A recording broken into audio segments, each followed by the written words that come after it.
Actually, longer than we realized. Like, I found a voice memo of me singing it, like for the first time, in 2021. Oh, really? Yeah.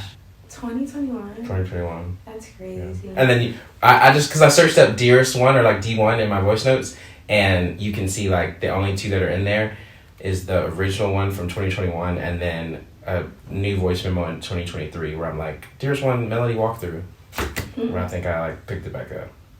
So yeah, sometimes it takes a long time. Yeah. But it's worth it.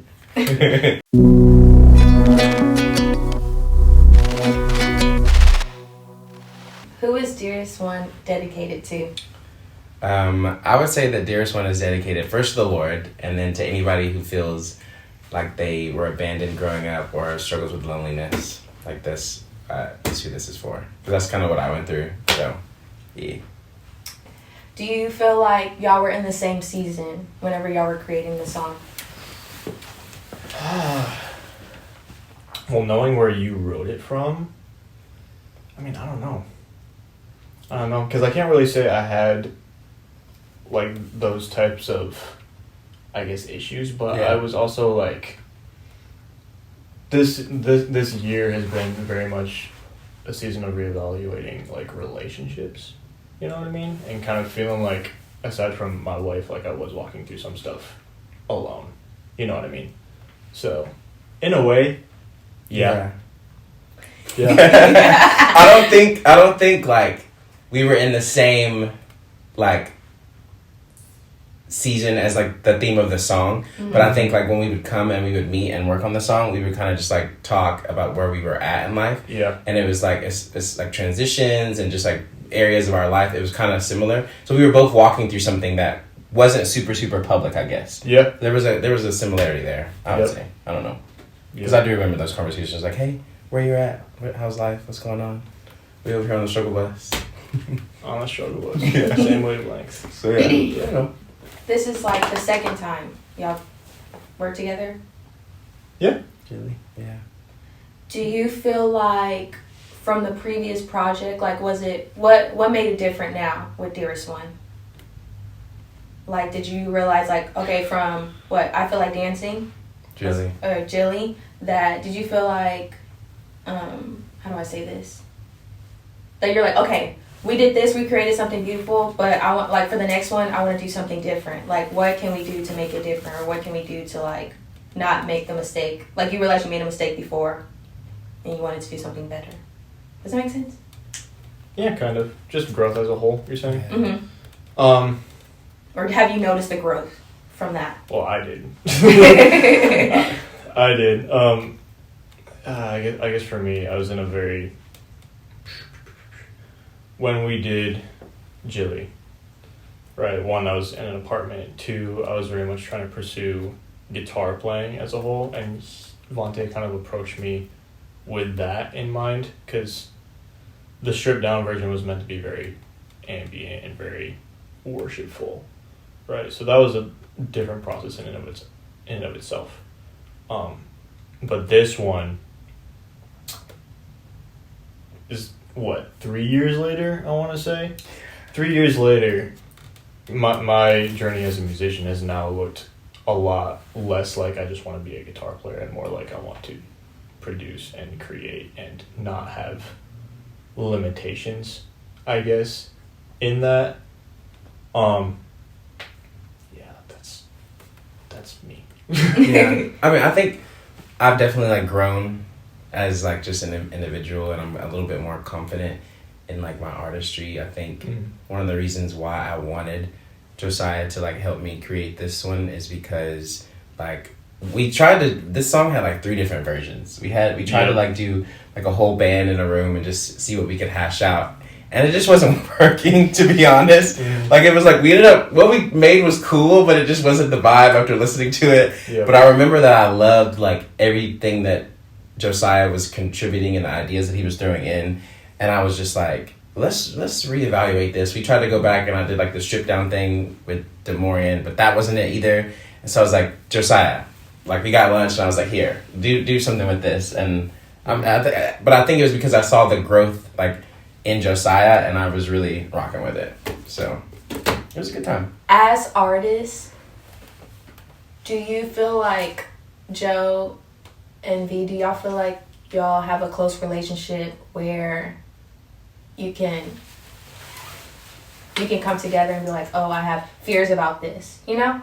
Because, like, sometimes, like, as artists, you want people to be real and raw with you, like, as you're creating, because you want their opinions, you know? Yeah. But at the end of the day, like, you're going to follow your heart. So was there any fears, like, creating this project? Or, like, did y'all let each other know?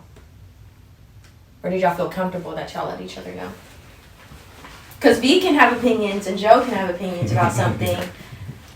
I guess mine probably would have been like, am I representing Vontae well in how I'm producing this? And is he gonna like what I'm working on ultimately? Because ultimately, you know, the work that I did was for him, right? And I didn't want him to feel like I was taking over the project. I didn't want him to feel like it was my project featuring Vontae Rogers either. And I'm not sure anybody else feels that way now that the song is out, but I know in my head I was like, I just don't want this to be about me. But I also want him to receive my input. Mm-hmm. Does that make sense? Yeah, that makes sense. I think I did feel safe because of our friendship. Like, I felt safe, like, saying my opinions. Like, I don't really like that, or, oh, I love that. And I also feel like there was, like, stuff that I felt safe asking him. Like, there were days where I came in and I knew that my voice wasn't, like, at the caliber that it should be, but I felt like that there was no pressure to, like, be perfect, because I was like, it's okay, like, for it to mess up or be bad right now, because, like, we're just still working on it. And so I do think that there was, because of our friendship, there was like a safe environment that I appreciated, that I haven't always had everywhere. So it was nice. Yeah. And I love people that can tell me that it sucks. Oh, one thing about Joe, he don't tell me stuff. Yeah. Was there anybody that y'all added to this project that you hadn't worked with before? Not that I didn't work with before, but Abel mixed it. Nell Mays did the vocal tuning. Love them. Also, Rod said that it sounds really good in the car. That's good. Not a lot of songs. Sometimes they sound good in headphones, but they don't always sound good in the car. So shout out Josiah and Abel for making quality. Mostly Abel. Yeah. That's one thing. The mix, like, I'm proud of the mix. I'm really confident, and, like, even that day when we were in the studio, I was just trying to eat a salad, like, you know what I mean? But it was good. It was good. Mm-hmm. Shout out, Abel. Yeah, I feel like he represented the mix well too. After a lot of conversation and kind of getting on the same page about what the vibe of the song is, he really represented it. And I think that's really like well. My biggest like thing that I loved about making this one is seeing everybody like take ownership in it, not just like that it's something for me. Like, even like he said, he was like, one of the things I loved seeing was seeing Josiah like give it his all, and like if he didn't like something, because some people will just settle and be like, oh, okay, like whatever, you know, because it's not them. But seeing even Abel with the mix and him like just producing it and taking ownership, like it made it feel like a collaborative thing and not just like a, hey, do this for me, which I loved, because ultimately I love making music with the people in my life and my friends. So as long as I can do that, I want to keep doing that. For whenever you release more music, do you pray for like a direction of like you want every song or every album you release, like you want them to be different? Because we went from Jilly to I Feel Like Dancing to Dearest One. And personally, me, like, I don't know if I'm the only person that does, but I love like albums that are different. Yeah. I don't like them to be like the same thing, because I'm like, okay, like, where are you going? Because I feel like sometimes like artists, like, they become stagnant and feel like they can't create more after that. So what is y'all's heart? Because like y'all basically a team. This is like the second one in a way. So where's your heart leading you into like future projects and stuff? For me, I don't want to be put in a box. I think like my biggest thing is I want to do it all if I can. Yep. And if I have the resources and capability to do so. Because there is different, like even with Dearest One, like one of the reasons why I hit up Josiah was because he offers and brings something, a unique sound that I don't have, that I can't like create, that he has styles and influences that are his and I have my own. But I love it all. And so I think like as long as I can keep it variety, I want to. I don't know. And even things where I was like learning from him, like in our sessions where he would be like, hey, like maybe like with the vocals, like do this or like blah blah blah, because it works for this like song. And I was like, okay, I trust it, I respect it. So I don't know. Yeah. I never want to get stuck in a box like that. Yeah. I'm reading a book. I'm not gonna plug it because I've been plugging it too heavy. But it talks a lot about the chapter I just read. It was talking about the abundant mindset, and it's the idea that like the work that you're doing right now, right? So let's say like Dearest One, for example. There's always the temptation to put so much into it because you think that's going to define you, but the fact is, if you continue to work your craft in as many different areas as possible, you'll find that there's so much more work, so much more art to be discovered. Art really is a discovery. It's not something that you necessarily make. It's more stuff that you find and then you kind of put together. It's like a puzzle. Yeah. Right?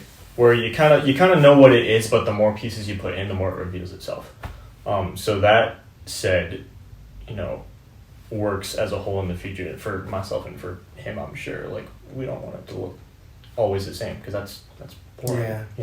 There's so much more beauty to be discovered in. And I think that's just where, like, personally, like, we love CCM, but because we do that all the time, it's like, yourself, buddy. oh, sorry. Yeah, I do that all the time. In my artistry, like, I really am just, like, trying to pioneer and create different sounds and offer different expressions because we don't want just more of the same. I think there's so much more out there that, like he said, like, to discover. Yeah. So, what are some funny moments that y'all can, like, reflect on? Or, like, it makes you happy, like, oh my gosh, like, remember when we did this? Or remember when we did this take or something? I don't know. Or do you have a funny thing? You can say it. Oh, wait, y'all tuned it? Y'all farted? No. Oh, there are definitely... there are definitely some times in the studio where, I mean, he would do it himself and be like, I wasn't the one. And and like halfway I'd be like, oh, this is about to be a good take, and then he just, and I'm like, alright. What? Alright, okay. No, it was like, I think the funniest parts were like listening to my vocal, like either singing flat or something, like doing the takes. Because I'm like, let's get it. If we can't get it, let's do it again.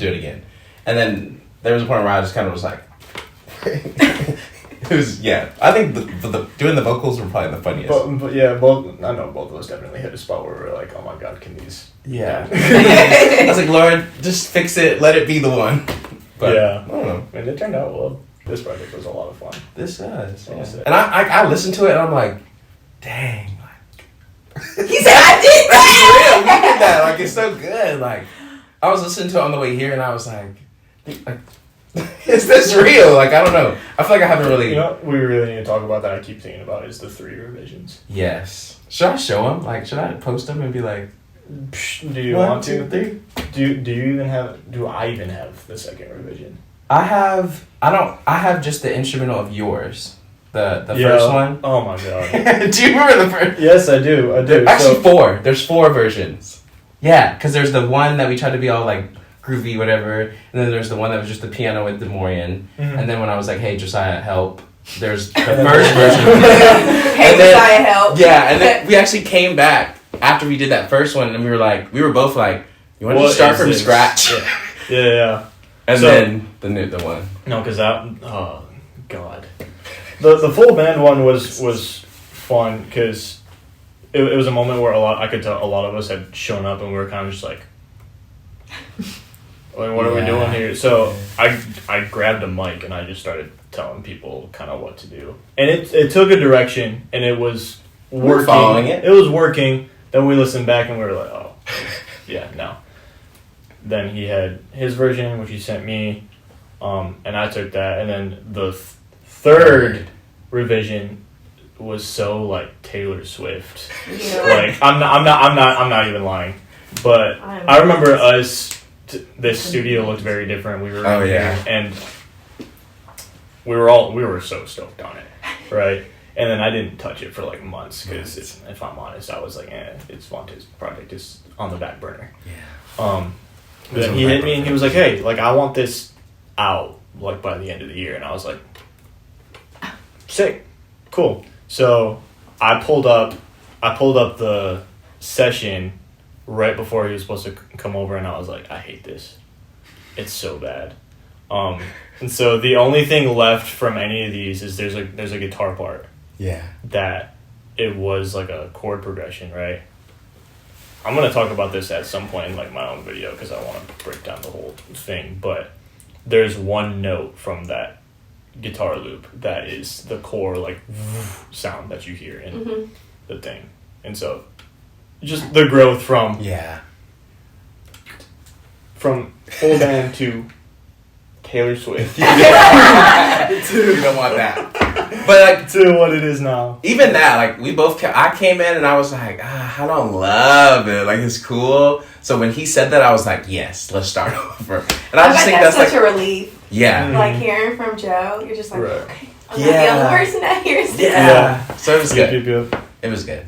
Ooh, so what's the next project y'all are working on together? Or is there a deadline? Or is there a project in the works? There's not a project that we are working on, but there are things that I do want him to be on. He just doesn't know it yet.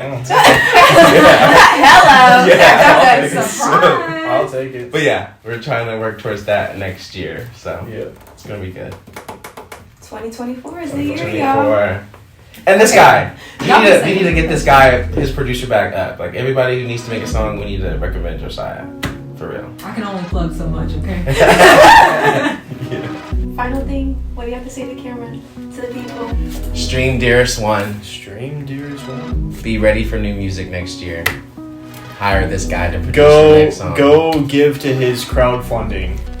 Support the project, y'all. Support the project. If you feel like this song ministered to you,